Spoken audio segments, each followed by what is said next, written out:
I think she's overstepping her bounds on this one. She is no expert when it comes to cross stitch. Her extensive knowledge comes from reading the instructions and a couple things her mom showed her. That does not make her anybody you should be listening to. If you only wanted knowledge based on instructions, you could just read them yourself. Anyway, so yeah, I'm just going to show you a little bit about cross stitch. I don't know. Sounds like a train wreck.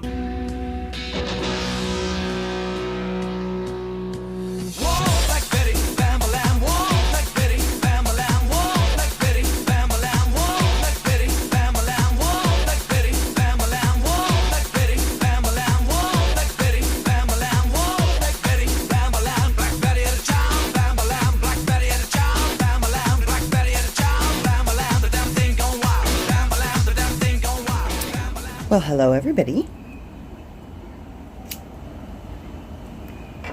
Thursday, April 18th. And I didn't realize until last night that this weekend is Easter. I was wondering why agent wished me a happy Easter, but yeah. All relative time has eluded me this last couple years. So anyway, I just wanted to say that I watched over the course of the last couple days several videos of other people, and I especially enjoyed watching Kat Spasmodic Arts playing her Sims game. Even if you don't play Sims, just, oh, shakies. I got the shakies this morning. Even if you don't play Sims, just listening to her talk, disjointed, distracted, ramblings, it's so funny because she sounds exactly like my brain. Exactly like my brain. Now, I used to play Sims years ago, probably 12 years ago or so, when my kids were little and I was still an at-home mom. But I am so tempted to start playing again, but I don't know that I have any way of doing it because, you know, I don't even know if the kids still have PlayStation, but yeah, that's not going to work. Can't have that. And I have it for the computer, but I've got a laptop. I have no idea if my laptop is powerful enough to run that thing, but anyway. Plus, I think all of our games are for PlayStation. I might still have PC. I don't know, whatever, but it just looks like so much fun. Just had to say that. And, now she's looking at me like, but no, I'm just watching a movie on my phone out here while I'm having a cigarette. And then here, yeah, you gotta come out and growl at everybody. Yeah. Oh, yeah. So, yeah, but I had a request to go through all of my mom's cross-stitch stuff that I've inherited, and, oh, somebody asked how I packed up the diamond paintings, and I know that was in the packing movies, but it was all speeded up, and so when I unpack them, I will show how I packed them up to move. We'll see how many drills I lost and the ones I rolled. I guess I could show me making the slip cover for the freezer. I don't know how many of you have a chest freezer in your living room, but yeah. Whatever. Been working on my cross-stitch, boring cross-stitch. I'm never going to finish that thing before I start my peacock, but when I get enough time to actually film putting it together, kitting it up, I'm going to start that one, because I'm excited about that one.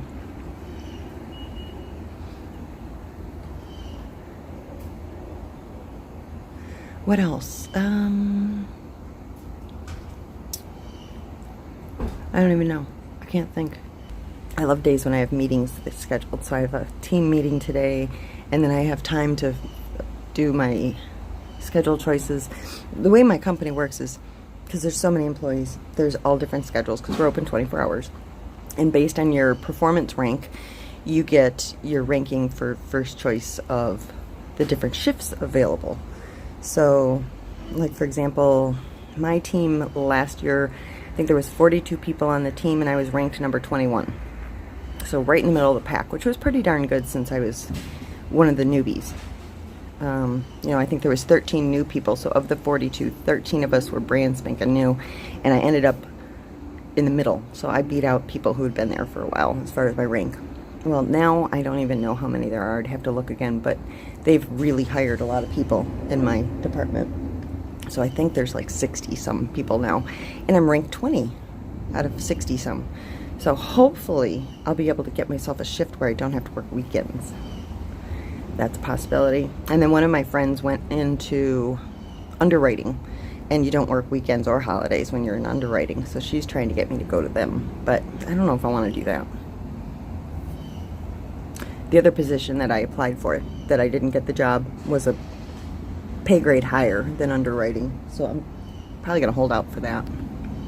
Long-term goals, short-term gains. You know, weigh the pros and cons. So I got my ass handed to me by somebody yesterday. Yeah, he was mean MFer.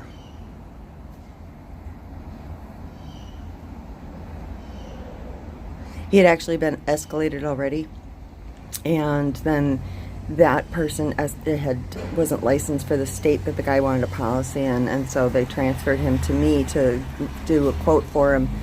And I opened up the call with, "Hello, I understand that you wanted an auto quote for blah blah blah state." And he's like, "No." Right off the bat, argumentative. And then he said, "Are you stupid? The man told you what I wanted." Wow, wobbly. Are you calling that other guy a liar? I mean, just belligerent. So I had to get rid of that call. Couldn't deal with him. So yeah, he was, plus every time he'd scream into the phone, it was all garbled. So I asked him to spell his first name, and he's saying, "Are you some kind of stupid idiot who doesn't know how to spell?"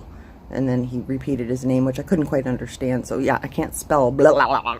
So I don't know how to spell that. I'm sorry. So yeah, I got rid of that call. And he was like one of my last calls of the day. Luckily, I didn't let it get to me. It was one of those people that as soon as you start to say a word, he immediately starts shouting over the top of you, and then he'll stop, and then you'll let it go like 4 seconds of silence, and then you'll start talking again, and they start screaming at you again. So you can't get a word in edgewise. So how am I going to give you a quote for a policy if you won't let me speak? He was just in a snitty mood and wanted somebody to yell at. So hey, call for car insurance, because that'll always lighten the mood. All right, well, enough said. I got to get back to work. Talk to you later. I stand corrected. Vicky contacted me just now. Vicky didn't send these. And I asked the other person who tends to send me stuff.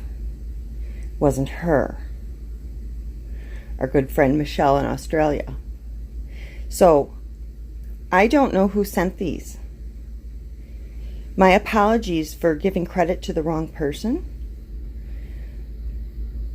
I would love to know who sent these to me. I'm kind of flabbergasted. And I've got the flabber to show it.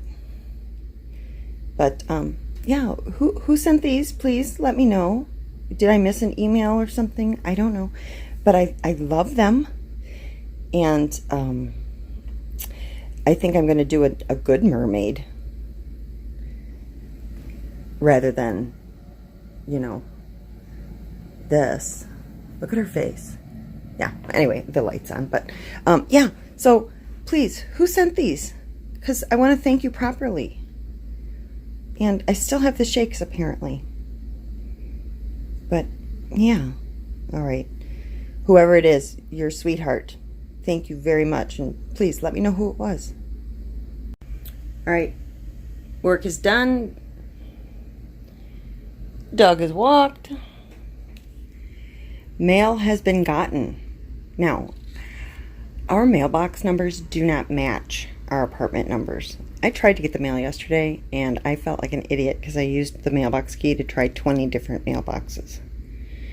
I texted my husband. He didn't answer. I was sure I knew which one it was. I reconfirmed with him last night because he didn't answer the text. And it was the one I thought. And I went out there today and it opened no problem. So I don't know. But I got a letter, well, a card, a note from Jennifer in the mail today.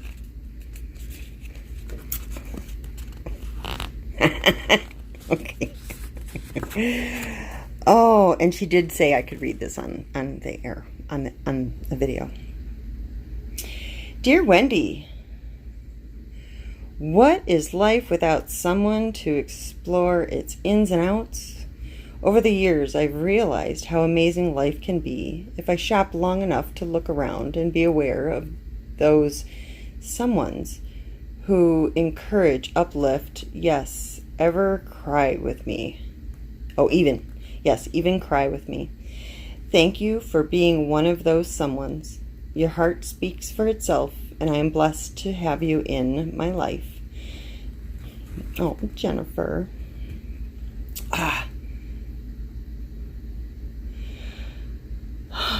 Okay. Together with the world of YouTube at our fingertips, the world can be ours to explore. I wanted to send you 12 smiles. Please enjoy this bouquet of 12 sodas or cheeseburgers or fries as a blessing from my heart to yours. Jennifer. Oh, just in case the front of the card wasn't clear. I think I read this wrong because I said something about shopping. Realize how I made that. If you stop long around and be aware of. Yeah, I said something about shopping. Someone to explore. I don't know. I read it wrong, but you guys could read it right along with me. So, she got me a McDonald's gift card. Oh. So, Jennifer's buying me a dozen Cokes or burgers or fries or whatever I want. Thank you so much. I really appreciate it. Because, you know, I love McDonald's. I really do. Gotta say. For me, it's cheeseburger plain. Because then you taste the cheese more. Because I'm from Wisconsin. All right. Thank you so much, Jennifer. You are an absolute sweetheart. Love you, girl. And kiss the little one for me. And then she'll be like, who's that? And you'd be like, well, you don't know because you're not allowed to watch her videos because she says bad words. But, all right. Thank you. And, yeah, I said I was going to stop here. But I opened up another section. But look, I'm putting it away. Covering it up. Put it away. Move on to something fun. All right. Let's clean this up and we'll get started on something else. Right, Jess? Okay. Dun, dun, dun, dun. Let's start working on this. I bought this at Michael's or Joann's a while back. Or maybe it was Hobby Lobby. I don't remember.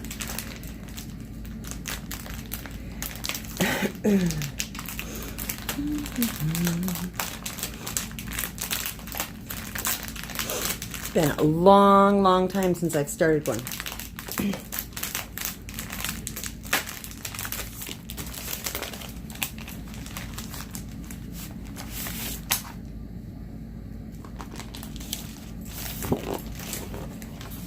Okay.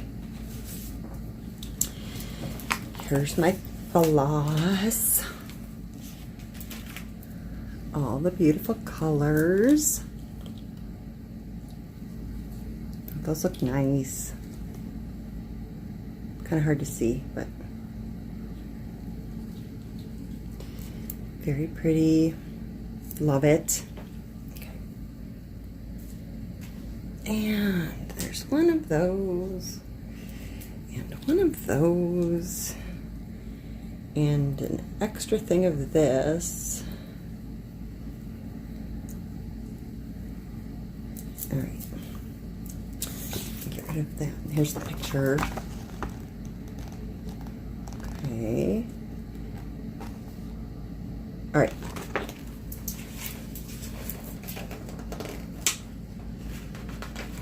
Comes in several languages. It has instructions on how to get started. Information about looking at the thread organizer, looking at the chart, what order to work in, and then another language. Oh, there's the chart. I guess it's bad form to show the chart. So my chart is, and I'll blur it so you guys can actually see, but,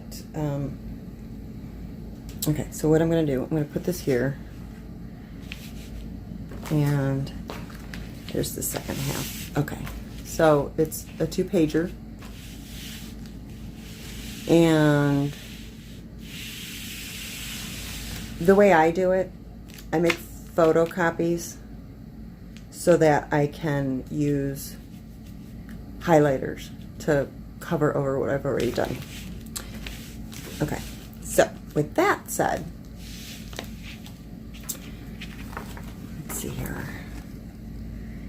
On this side, it will tell you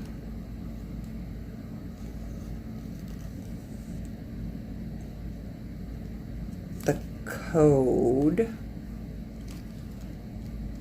the color, the symbol, how many strands, and then I don't have my glasses on. Let me put them on real quick. What does this say?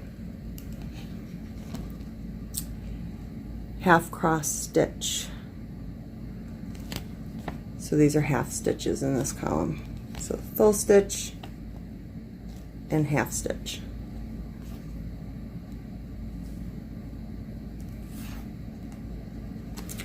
And then, let's see, here's where the chart continues.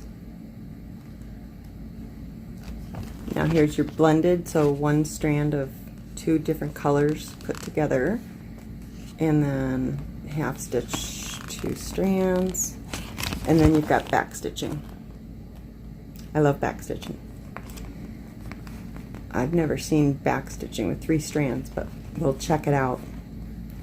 And then this is French knot. I love French knots. Okay. And it's not quite full coverage. However,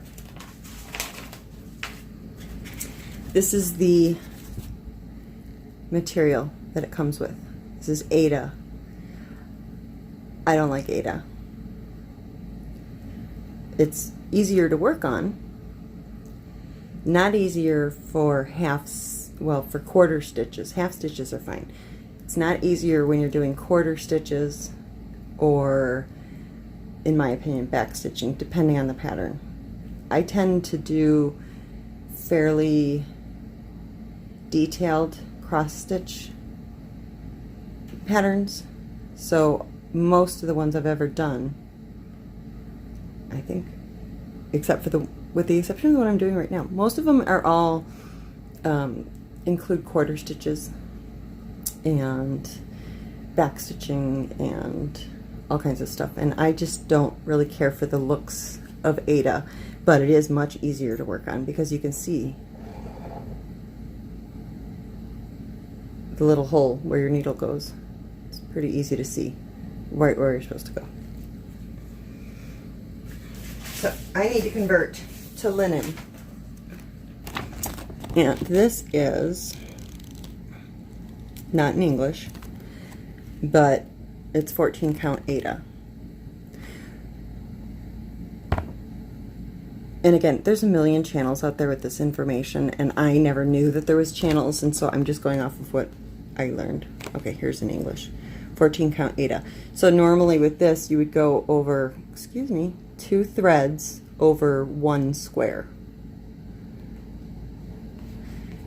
which makes it very difficult to do a quarter stitch. So if you think about a grid, okay, so if this was, let's box this off.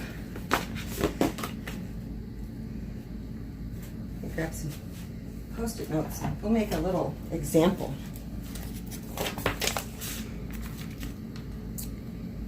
go. There we go. There we go. This is for people who know nothing about cross stitch. For the rest of you, you can just laugh at me. I don't care. All right. So Ada, you would take 2 strands of thread and go, I always start my first thread going like this way and my top thread that way. Everybody has their own thing, but I was taught that the correct way was your top stitch goes this way. I've since watched FlossTube and found out that other people say no, but when I look at instructions, you see that? First stitch goes diagonal this way. And then the top stitch goes that way. But I know there's plenty of people who do it the other way, but I follow instructions. So I've always done it this way. No judgments. All right, so Ada, you go over 1 grid square. So you would go 2 strands of floss from here to here, and then to back that way, from here to here. Okay. Now, a full cross stitch would be a full X. Okay. I need something to demonstrate. Let's see here. What do I have? Well, I guess we'll just grab this.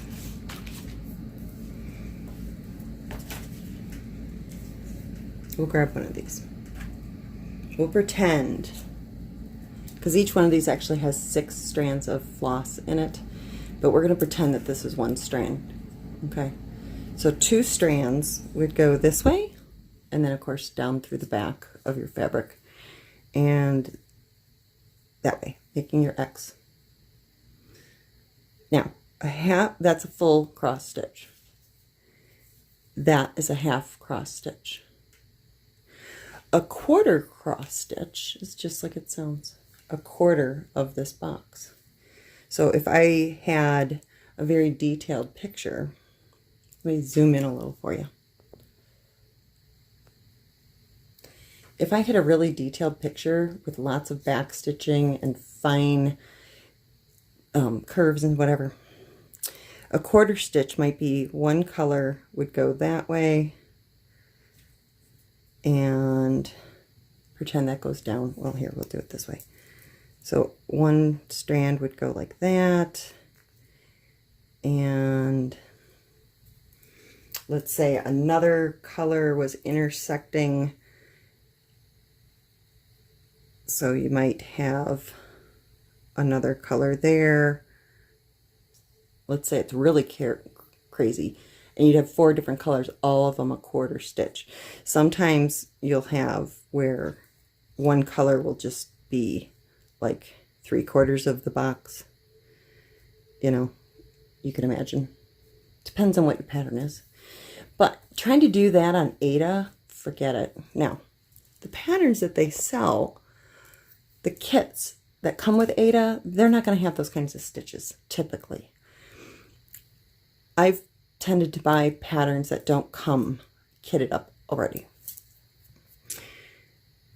But I'm so used to doing my cross stitch on linen that I guess I've just grown accustomed to the looks of linen fabric versus Ada. Again, preference. So let me grab a piece of linen and show you.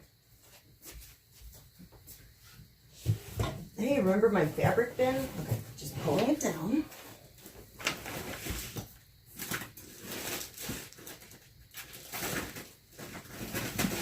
So I have some leftover, well, this one's brand new. And this is full of scraps. Now, when you're going over Ada, you're doing 2 strands over 2 boxes, essentially, 2 over 2. Apparently, when you do Head, Heaven and Earth Designs, you do 2 or 1 over 1. So they're like, So whatever count your Aida is, what that means, 14 count means there's 14 stitches per inch. Now, because I'm going to go over 2, if I got a 14 count linen, my picture would end up doubled in size because my stitches would be twice as big. So I need to double my Aida number to end up with the same size pattern. So a 14 count equals a 28 count linen. This is what I typically use, 28 count. If you increase the count, the image will shrink. If you decrease the count, the image will increase from the original dimensions of it, meaning you're going to need a bigger frame or a smaller frame. So, for example, this is one that my mother was working on before she passed away. She's doing this over one thread, and I can't remember, but I think I counted, we measured this once, and it looks like it's a tighter, might be the same. I can't tell if it's 28 or 32, but you can see her stitches are teeny tiny, itty bitty, versus, let me find another whip.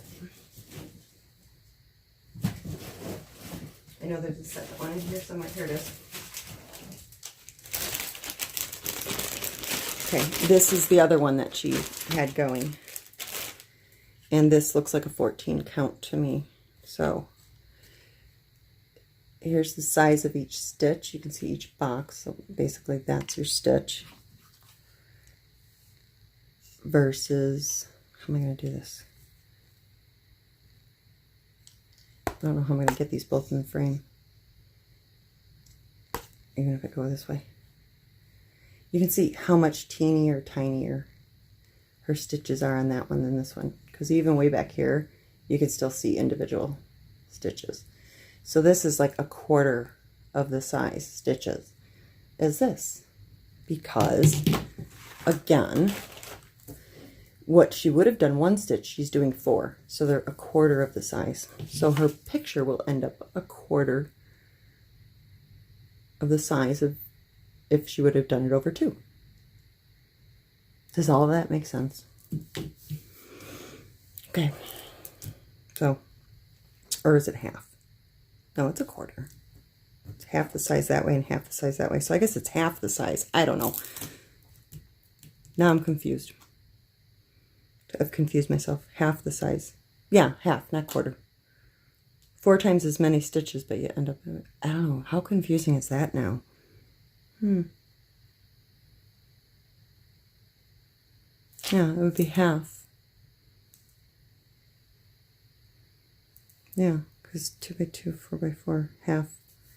Quarter of the square footage, but I don't know. I'm so confused now. I can't think. It's so confusing.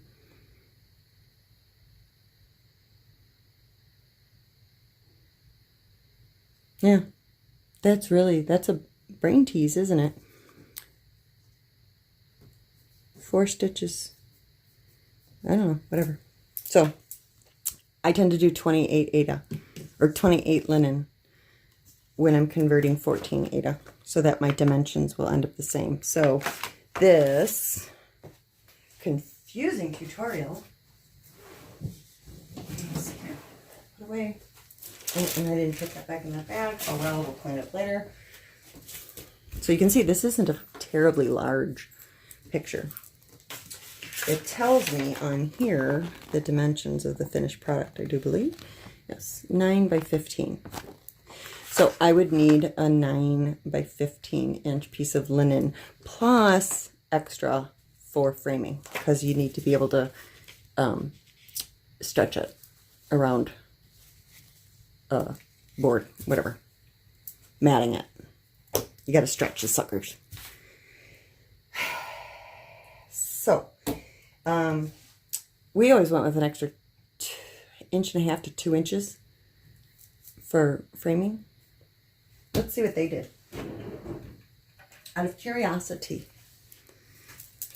So theirs was 9. They gave you 13. So they did 2 inches on each side. 9 plus 2 is 11 on one side, and 2 more inches on the other is 13. So they did a 2-inch border. So I essentially need to have the same size piece of fabric as this one. Either way, I would have. But, so I need a 13 by, and then 15 plus 4. I need a 13 by 19. So this should be 19. 12 and 7. Yeah. I need a 13 by 19. This piece is 20 by 27, and it's really light in color. I don't know if I want such a light background. Let's see what else I have.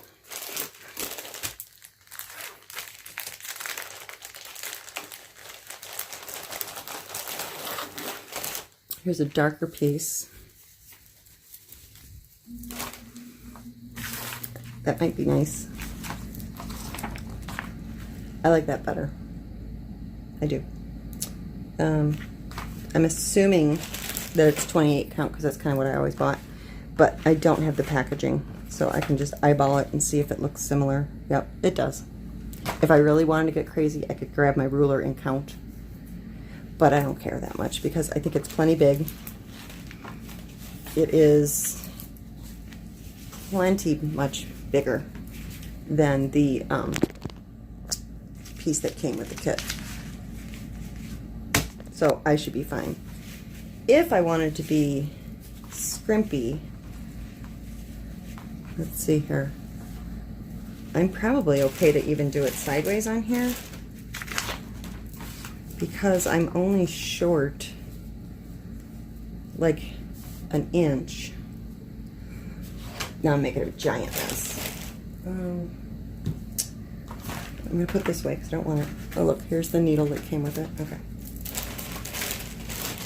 Put that away. And lost the ruler. There it is. Okay. So my piece is, and see, I keep forgetting this is a ruler on here. So I could actually just measure this right here on my table. Hey, there you go. Okay. So here we go. Get rid of the little cord sticking through there. There we go. All right. So my piece is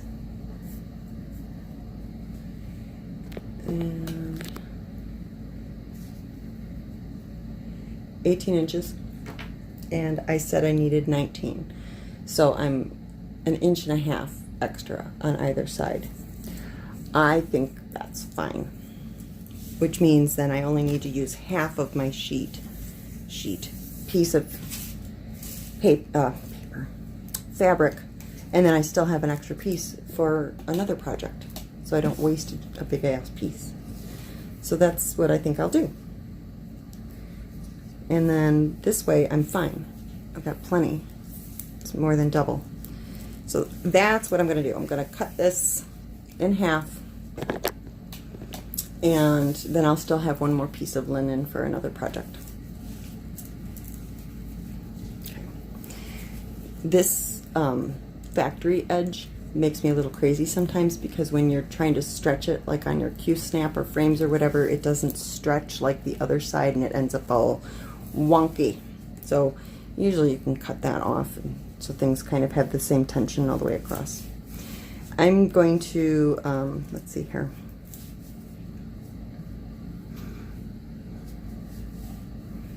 I don't need to be all crazy and, you know, get all professional about cutting it. I do, however, have a rotary cutter. So, let me see. I just want to make sure if I cut this off that I still have enough with the factory edge to get rid of that. Yeah, we're good. Okay, so we will. Now, because I am cutting it so close, I'm going to measure my fabric and make sure it's a 28 count, because if it's actually like a 26 count, my picture is going to end up bigger than intended, and I might go right off the edges. So how do you count it? All right. Find an inch.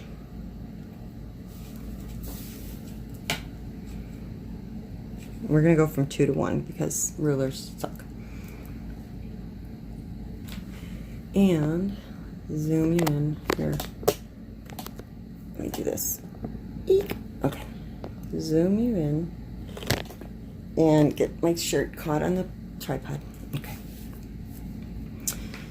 So only because I don't like the end of a ruler, it's weird. I'm going to go from the 2-inch to the 1-inch, and I'm going to count how many threads I have. Don't know how well this is going to work on video, but hey, they gave me a needle, so I'm going to use a needle to count it. Gotta open it.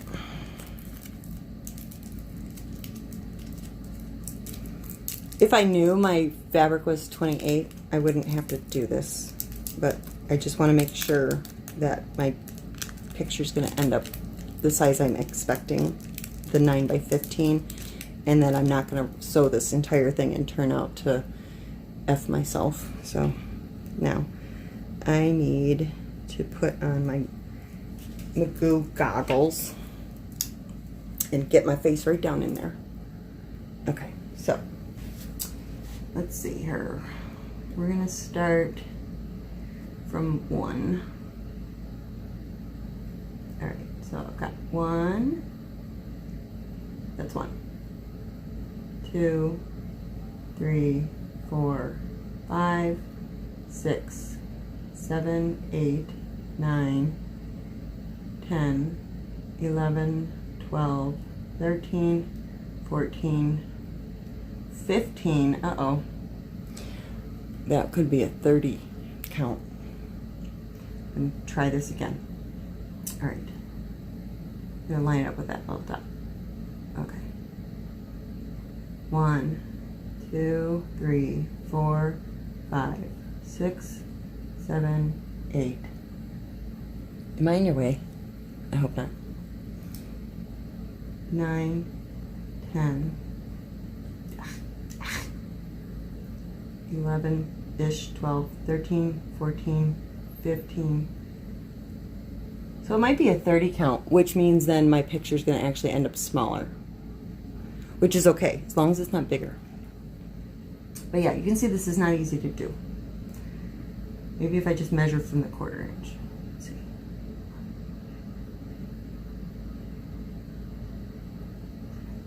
That time I got 7. 7 times 4 is 28. So it should be fine. It's gonna be fine. Because even if it's a 30, it just means my picture will end up smaller. So I think we're fine. Okay, so I need to cut my fabric now.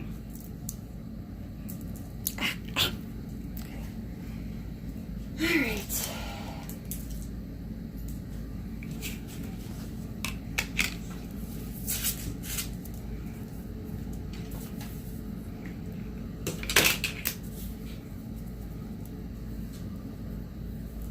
I can get rid of this. You guys understood, right?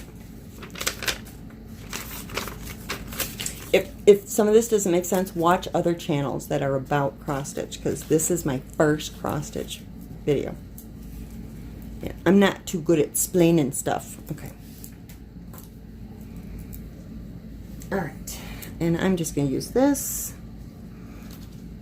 as my guide, and I want to make sure that I am lined up with the, because this isn't cut necessarily straight with the shortest part of it. Make sure I've got a little hanging over the whole thing. Let's see here. Right up in there. It's a little wonky.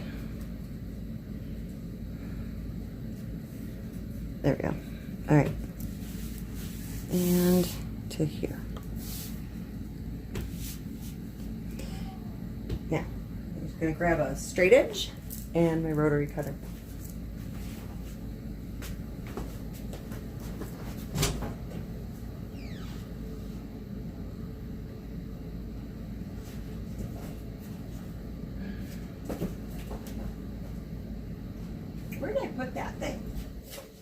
I just saw it the other day. Here it is. Okay. This came with my tilt top table. I would recommend using a metal edge for rotary cutters so you don't cut into the wood, but hey, we're working on the fly here. All right, let's just do it like this. And actually here, we'll do it like this. Get this here. And I'll even go a little beyond just to play it a little bit safe. All right. And this is probably really dull. I haven't used this since I made a quilt, like 14 years ago. Let's see here. Yeah, I know, I'm probably using it wrong. I don't know what I'm doing. Oh, see how that moved? Okay.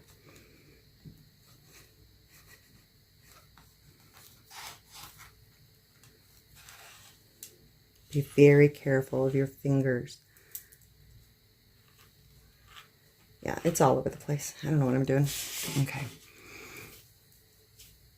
Scissors work great too. Let's try that. I'm much more controlled with a pair of scissors.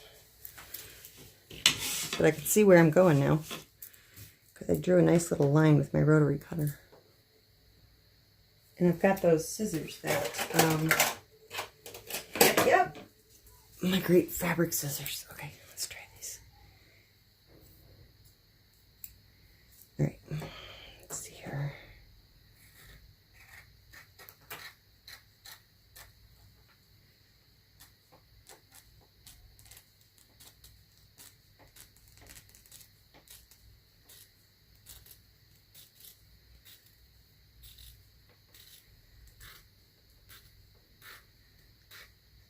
There you go. And this can go back in my scrap bag.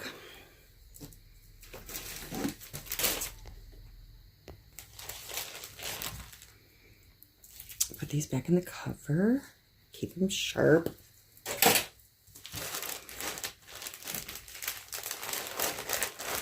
All right. And now this piece that came with the kit becomes scrap bag material.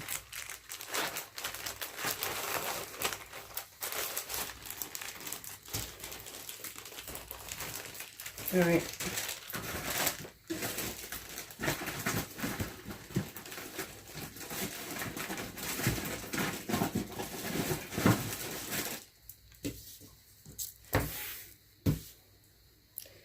Okay, let's see here. You guys are so low. I think it's sunk. Why is it so low? I guess that's good enough. Okay. So now I've got my material.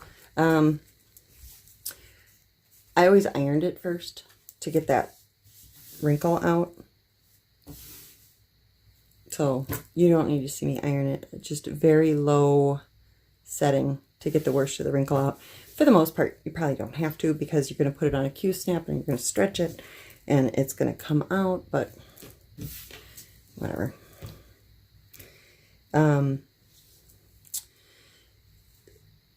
Some people will base their edge and all that stuff so that it doesn't keep fraying. I'm lazy. All right. And then as far as this stuff goes, so I've got all my colors, and these kits come with these cards, and it's like a foam center with the floss going through this foam and out the other side. So I usually just leave it in here. I used to actually try and pull it out of the foam, but now I just snip one thread off real close to it and pull them out, because this stays nice and organized. If I don't have one that came with a kit, and I'm kitting it up myself because I'm buying all the colors myself, it was just a pattern that didn't come with anything, then I have a different method that I use to stay organized with that. And I will show you that, because that's how I did my current one. There we go. All right, let me grab that and show you real quick.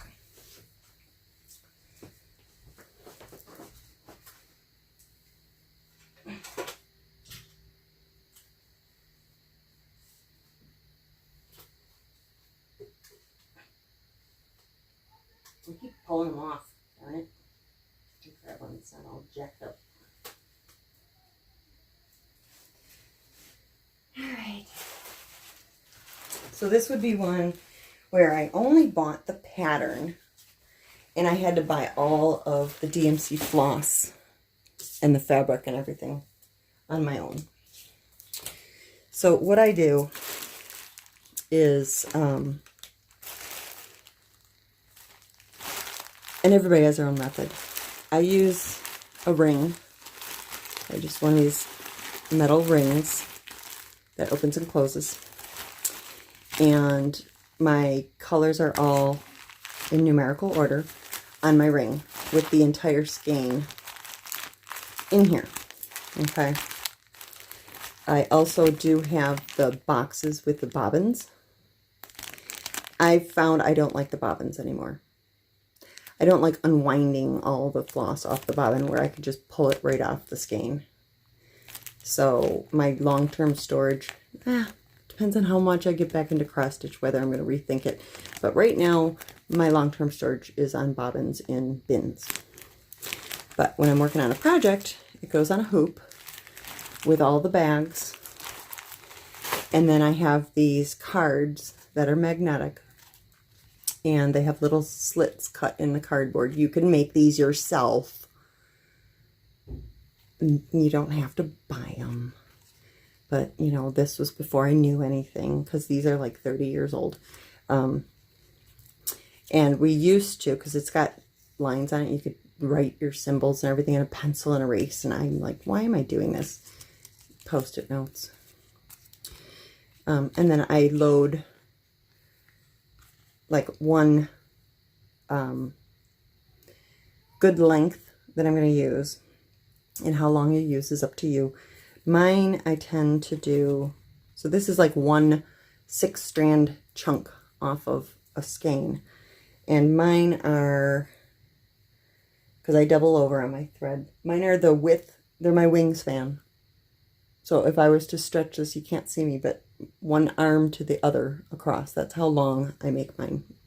The longer you make it, the more chance of getting tangles. And then I just fold it in half and in half again. And I keep a chunk in here and a needle threaded ready to go for whatever symbol that is. And then when I'm out, then I grab another wingspan chunk and load my card. And then these cards, I don't have a good system right now because I'm working on a budget, but they get laid across the back of the couch and all over the couch pillows, and then the dog lays down and pulls them out and everything else. But part of the whole idea, I'm guessing, with the magnet is you get the metal boards, the magnet boards, and you can stick them on there, keep them organized, yada yada. It's a similar idea to this. Okay, I've seen other things out there that look so cool, and of course I want to hack it and make my own. But yeah, there's a million ideas of how to do this better, a better mousetrap. But this is what I've been doing for the last 30 years. Okay, so excuse me. So with the kits, I just leave them on there because they're secure, and I can comb them because I have to have them all tidy on the couch. And when you do that with these and try and straighten them out, the shit pops out and it falls off, and then yeah, then I've got chunks of it laying around and I don't know what color and symbol it is, which means I gotta grab the bag and try and match it up and figure out what it was, and it's a big giant mess. So anyway, so yeah, there's really no kidding to do on this. Now, like I said, I make photocopies of the pattern, and I know you're not supposed to show the pattern, but I think the fact that I'm only showing a very small section of one, hopefully nobody's gonna come beat me down, and you have no idea where this is in the thing. But this is my current one. So what I do is I use several different colors of highlighter. And if I'm doing multiple threads, because I'm trying to do more of the parking the stitches rather than the one color at a time. I usually do one color at a time until I hit the end, and then I'll end it, and then I'll pick another color and keep going. But I decided to try and parking it because I've watched some videos on that. Thank you, Rachel, for showing us where to watch those videos. But I was working on this slash, and I'll highlight it in yellow. And then I ended up over here, and it was too hard to count back, and I didn't want to carry my stitch, so whatever. And then I'll use a second color if I've got a second color going. And then once I've completed the stitch, I go over it like with the green, so it's done. I could do pink, and then like if you did if you wanted to create another color, if you don't have enough colors or markers, you know, yellow and pink make like an orange, and then you can go over whatever. You can make all kinds of combinations, figure it out on how you stay organized as to what color's what. And then most of the information about parking your stitches, that means basically that you're keeping the thread on a, well, they were taking it off the needle, which defeats the purpose of parking it in my mind. I want the needle left on it. They were finding the next place it's going to go, pulling it through the correct spot on the fabric, and then pulling the needle off, and whatever. My whole point is when I'm done, I don't want to count where I'm going, or I'd keep going. So yeah, I don't know, I haven't figured out my system for that yet. I was parking it on the last spot I was on rather than the next one I'm going to, so I'd do like a half stitch and then just park it over here so that I could see exactly where it went to and find it again on the chart. That's how I was parking them. And I don't like taking the needle off, especially since the way I thread my needles is I don't use 2 strands, I use 1 strand, and I pull it to the half, fold it over so my needle can't fall off. So I don't want to take my needle off because it's securely on there. That's just how I do it. So yeah, this is how I do it. I know a lot of people use like the electronic devices that highlight it and everything. I'm old school. I like to play with markers. So that's how I do it. So my next step on my peacock then is, and again, I'll blur this. I need to start making photocopies of my pattern so that I can draw all over it. And here, let me go in real close. So that's, you can't do anything with that. It's way too small for me as a blind woman to be able to see that. So I blow it up like 200%. This doesn't look quite 200%, but this one's also like a 20-page pattern. But I'll blow that up to like 200% so I can see. All right. Yeah. Now, I did watch some people and they started their cross stitch. I've never heard of this because again, I've lived a sheltered cross stitching life. I learned it from reading the instructions. I saw people actually just like start up here and go. I'm like, oh. I always folded my fabric in half, found the middle, put the middle stitch in, looked at my pattern. That's why they have these arrows on them. And you'll see those on the diamond paintings, is to show you where the middle of your pattern is so you can find, oops, what your middle stitch is, what color it is, and put the correct color in the center of your fabric, and then you start from there. And typically what I'll do is I'll work my way up and over and finish here, and then I'll go this way, and then I go this way. Because I don't want my hand, my sweaty, oily hand all over finished work. So I'm trying to get over here and work there, but I'm not going to count all the way up, because that's, especially over 2 threads, yeah, you're gonna screw up. But that's how I always did it. Apparently some people just go for it. I'm too scared to do it that way. I just always do it the way they told me to. I want to see what they say to do. Let's see here.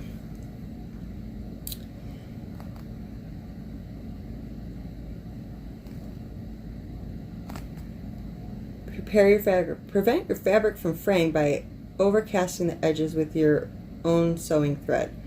Find the center. Okay, find the center of the fabric and mark it with a piece of thread. This is your starting point. Keep the fabric taut in a hoop or on a scroll frame. This allows you to keep the tension of your stitches tight and even. Look at the thread organizer. Every color is included on the organizer is labeled with the number and length code number. Colors with too many lengths to fit on one organizer will only have one representative length. The remaining lengths will be in a separate bundle. That would be that one that was off by itself. Our colors are manufactured especially for us. If you need more thread, contact us at the code number blah blah blah. So they're all special and they don't want you using DMC, but you can match it up as close as you can if you run out. Okay. Put the number of strands you need for the stitching back together. Thread your needle. Leave 3-inch tail on one side. See, I don't do that because if I'm doing 2 strands, then I just fold it in half because I don't like tails. I always pull my needle off. Each stitch is shown in the chart by a symbol. Once you locate the symbol on your chart, find it in your key. Blah, blah, blah. We all know how to do that from diamond painting. Okay, work the cross stitch. Hold your fabric with the long sides running vertically. Yes, of course. They're saying this way, not this way. Or you're going to F it all up. Okay. Starting with the first stitch and working toward the edges.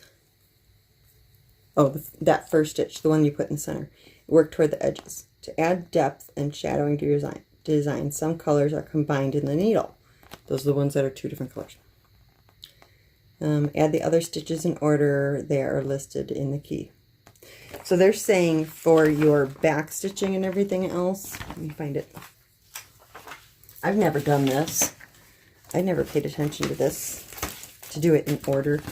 They're saying these, to do them in order. Do this one first, and this one second, and this one third. I have never done that. I have always just wherever I'm at, I did it.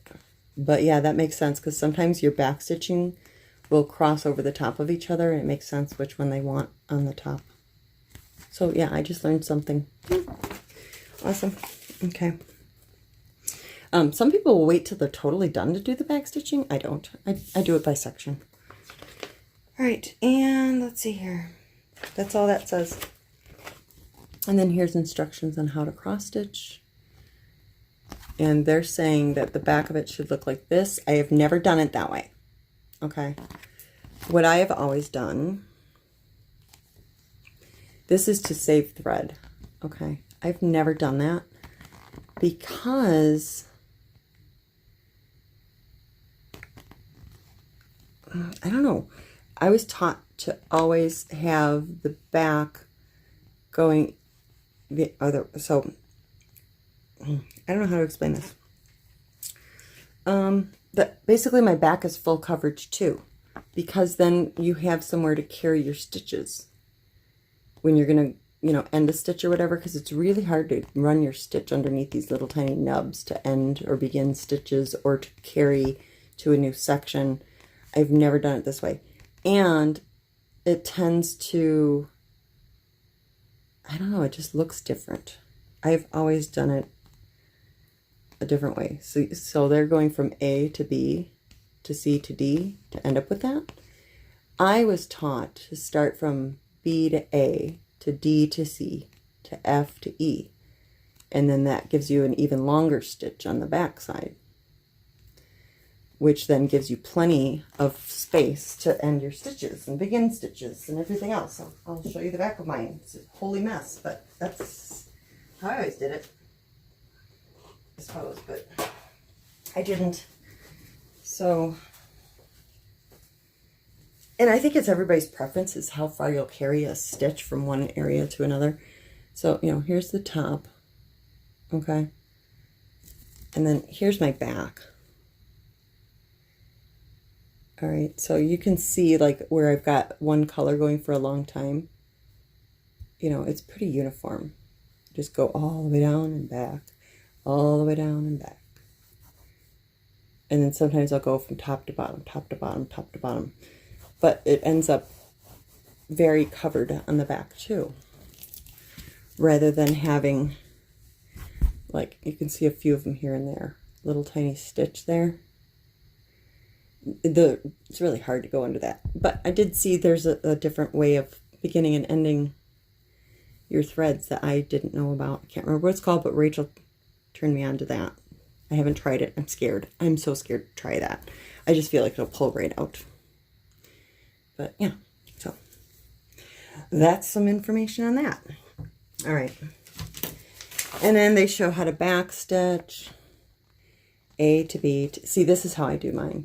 A to B, C to D. So you're, you know, that makes sense. And then how to do French knots. I love French knots. I used to be terrible at them, but now I'm decent at it. And then, yeah, see, they're showing to begin and end your stitches. Focus. To get it underneath those little tiny nubs. That's got to be impossible. Hells no. Okay.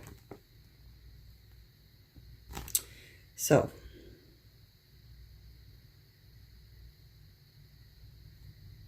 And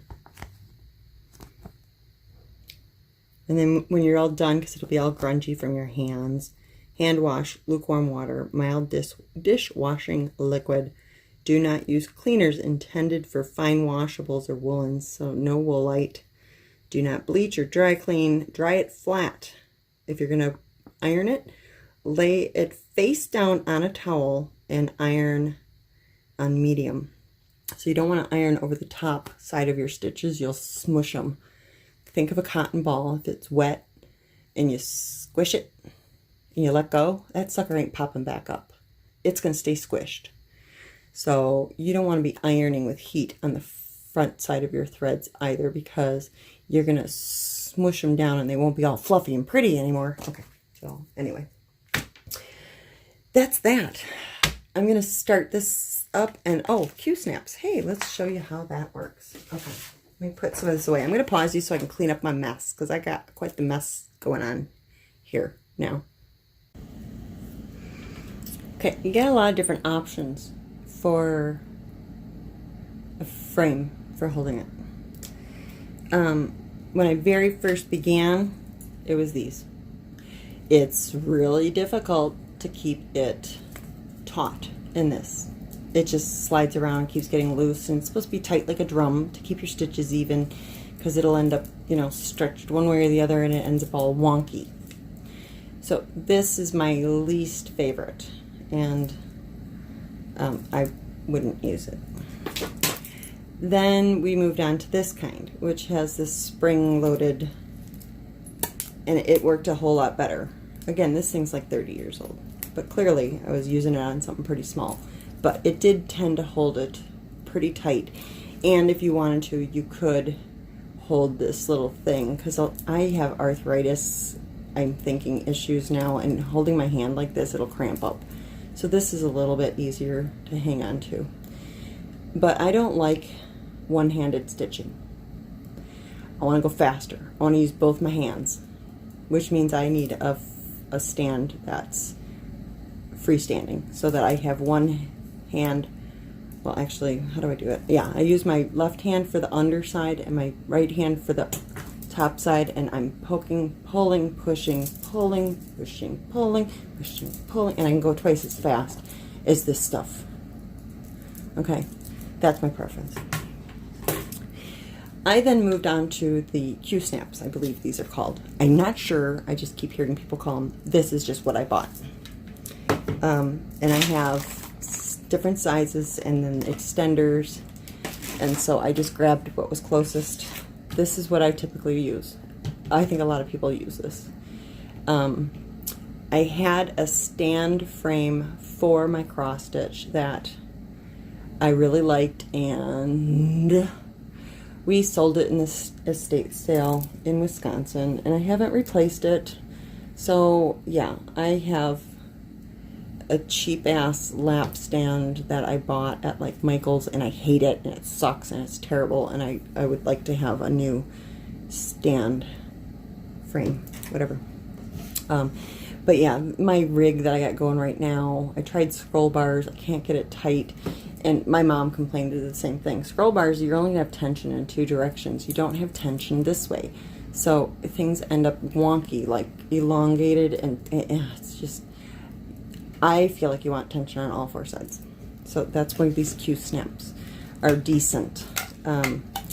They're like PVC pipe, and then it's got this plastic cover that has grooves in it that kind of grips onto the fabric and holds it tight. You put them together for whatever size you want. Now, let me show you my current one though. I found that it was still slipping a lot, and constantly tightening it, and it's, yes, very dirty because it's been stored away for a long time. And I didn't know about those little covers people put on these, and now I know.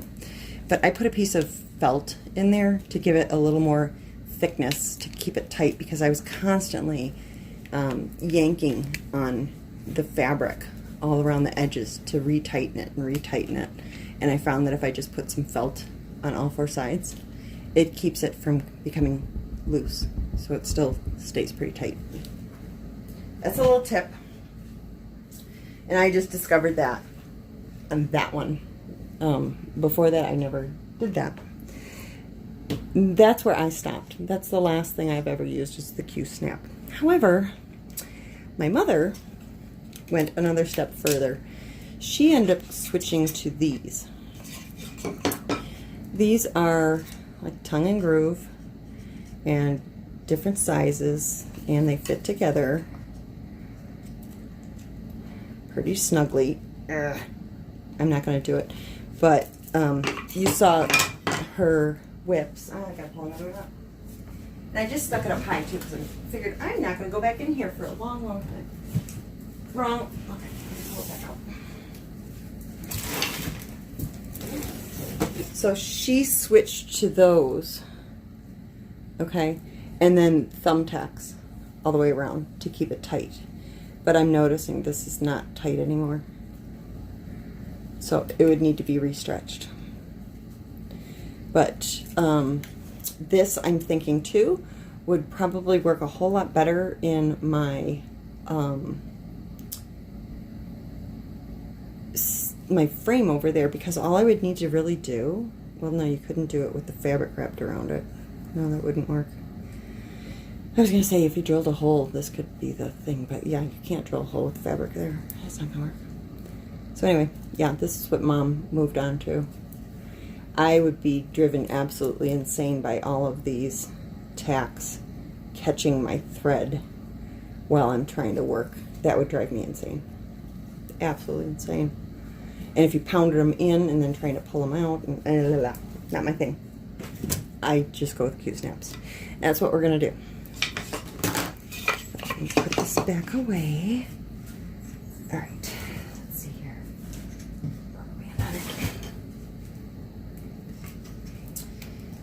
Okay. And then, of course, you know, these come in all kinds of sizes and shapes and whatnot.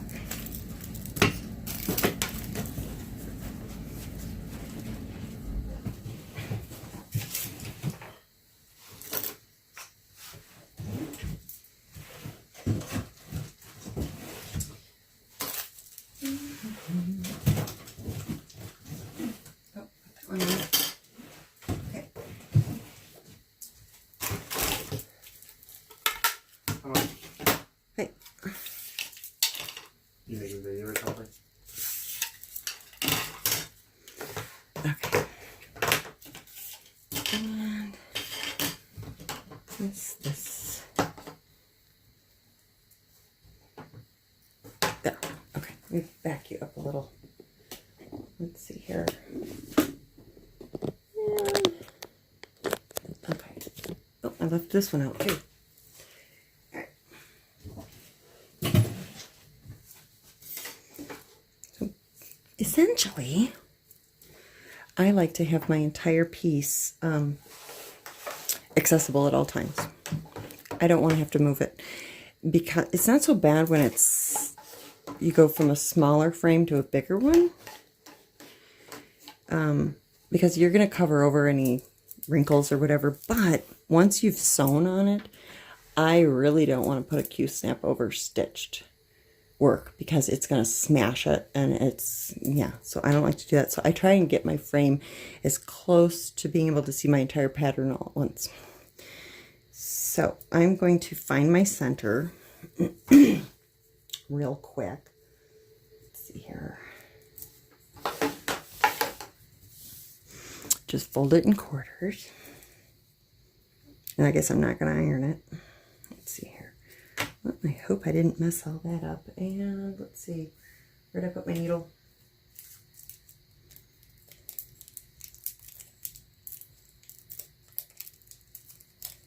Come on.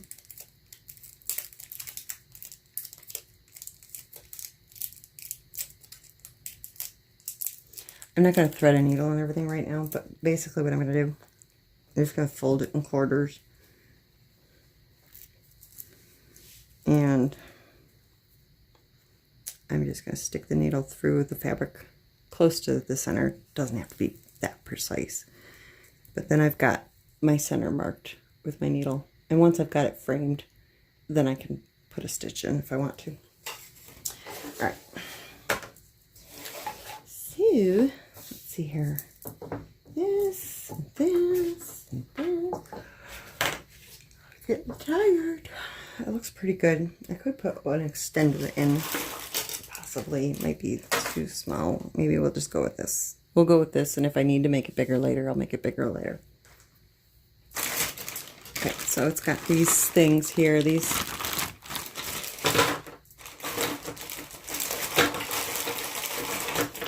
are the connectors. This one has like barely any extra space. And then these have extra space to make it bigger. But I think if I made it bigger, it's going to be too big. Yeah, probably. Yeah, don't really have enough fabric then to wrap around it. Oh, yes, so yawning. Okay, sorry. Let's put this in here.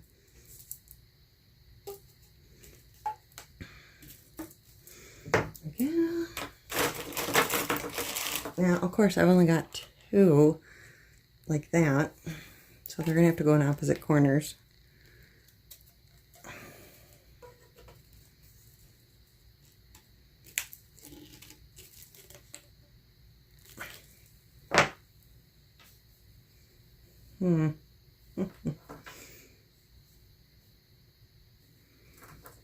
Yeah, that kind of sucks. I guess I need smaller ones of these.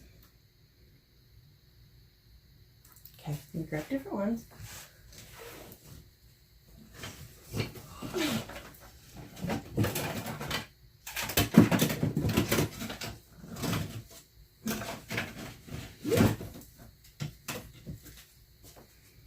Yeah, that's way too small. Oh, that looks. Let's see. Oh, I know. Here we go. Okay. Let's do this again.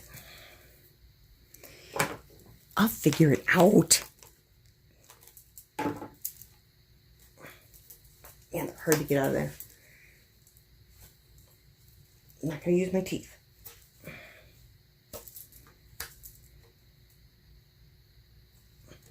It's really in there. Okay. I have pliers. I can get pliers. Okay. Excuse me. Duck under this. All right.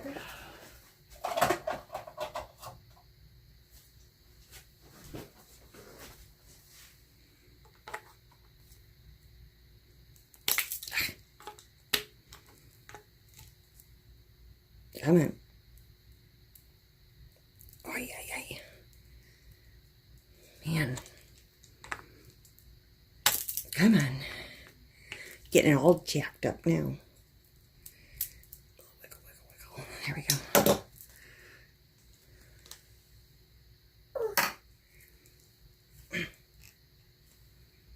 Holy Hannah.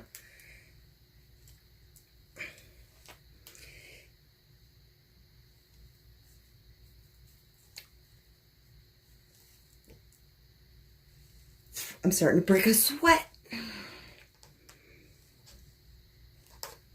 There. Oh my gosh. Okay, let me get in front of you here. Alright, let's see.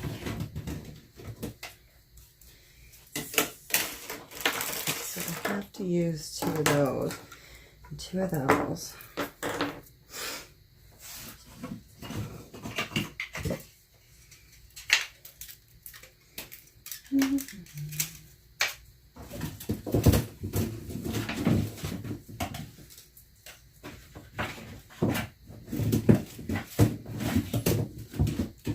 Okay, I'm pulling them all out. All the sizes. That size. And let's see here. I don't need more of those. Those are all the same size. Those are the same size as those. Okay. And then this is this size. So we're going to switch. Here we go. We're going to switch this size for the smaller on the end so that I can use the spacer.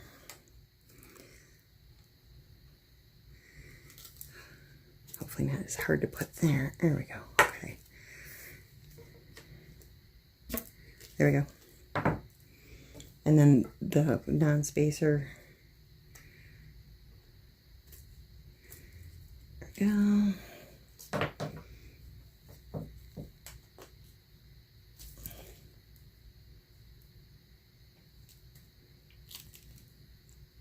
Man, oh man, that's tight. That's ridiculous. Why is that so tight? I don't even want to stick it in there. It's so tight. That's what he said. Okay. Okay. Let's see. Well. Oh well. Okay. And then another one of these. Nope, that goes here. There we go. There we go. And why is that not right? Because I grabbed the wrong one. Grabbed the wrong one down here. Darn it. Is that going to be okay? Yeah, actually that'll be okay. So I can use, okay. Oh my gosh. So this one, no, it's not right. This one. It's fun. It's like, you know, Lincoln Logs or Legos. Okay, there we go. Apparently I was fine with the first one I did. Just whatever. I've had a long week. There we go. Good enough. All right. I'm going to want my needle on the top so I can see what I'm doing. And I think there is a top and a bottom on linen. One side feels smoother, like softer, and one feels rougher. So I'm going to go with the softer side goes up. I don't know. I could be wrong. That's the way I'm going to do it, though. So here's where these come in. All right. I really feel like, yeah, I need the shorter ones because I don't have enough to go around. Maybe I do. Maybe I don't. I guess I do. Kind of. Not really. I like to have a little extra so I can, you know, pull it really tight. So let's do this. Start over. Okay, we're going to put the shorter ones on. I want more slack. So we're going to do these. And this. And this. Let's see here. And through the magic of not editing, you get to see the entire crazy process. There we go. And that one off. That one off. That one off.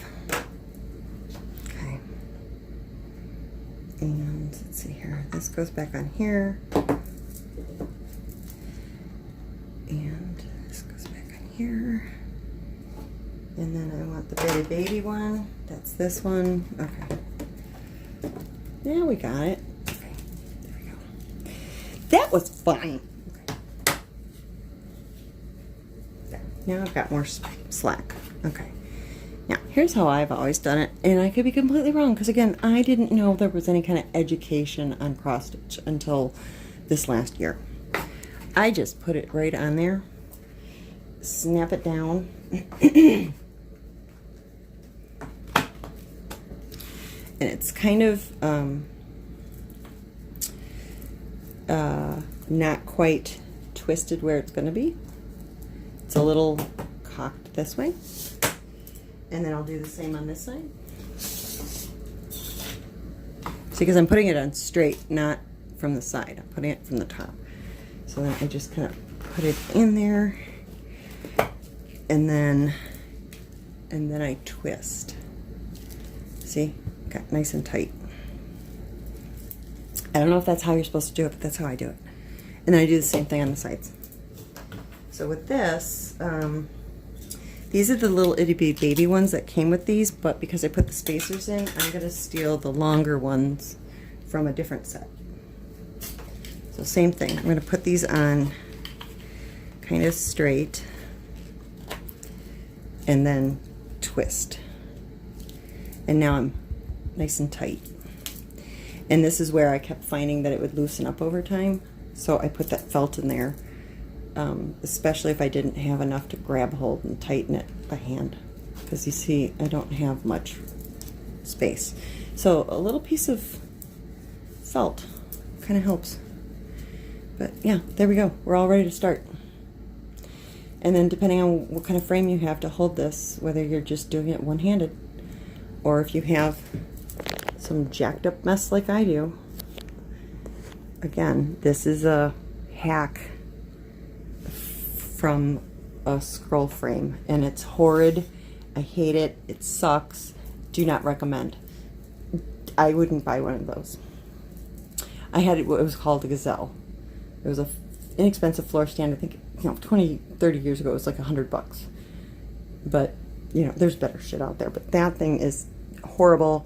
The screws strip out, and then it won't stay tight, and it flops all over, and it completely broke. And so now I've got these metal clamps that I put this on there, and I clamp it to that just to have something to hold it so I can work two-handed, because it's a piece of shit. But it's a doofer. Someday I'll get myself a nice, decent cross-stitch frame.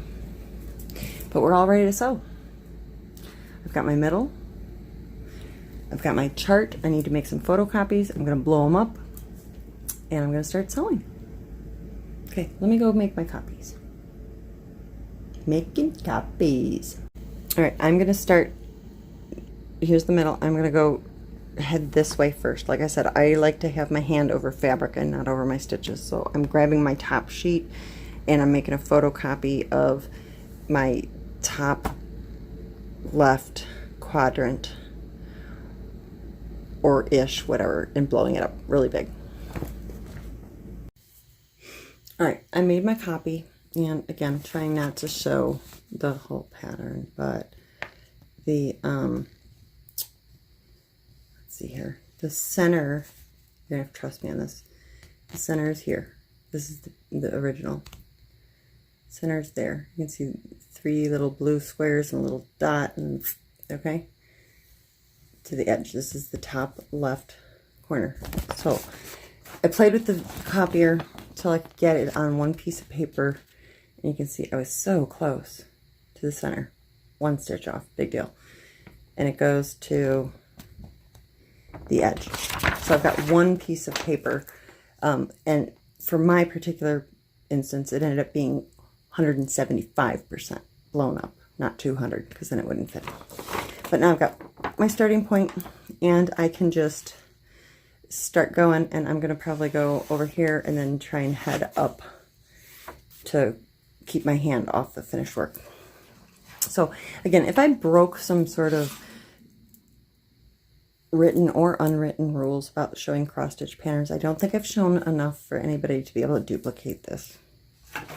So, hopefully not. People are stealing diamond paintings all the time, so whatever. Anyway, not that I steal diamond paintings. I don't steal them, not knowingly. As soon as I found out about that whole thing, yeah, I didn't buy any more from China. Just saying. Okay. Alright. So, I've got my first sheet. I got my markers and all that stuff. I've got my threads and blah, blah, blah. I'm going to go work on this. And then I will show you tomorrow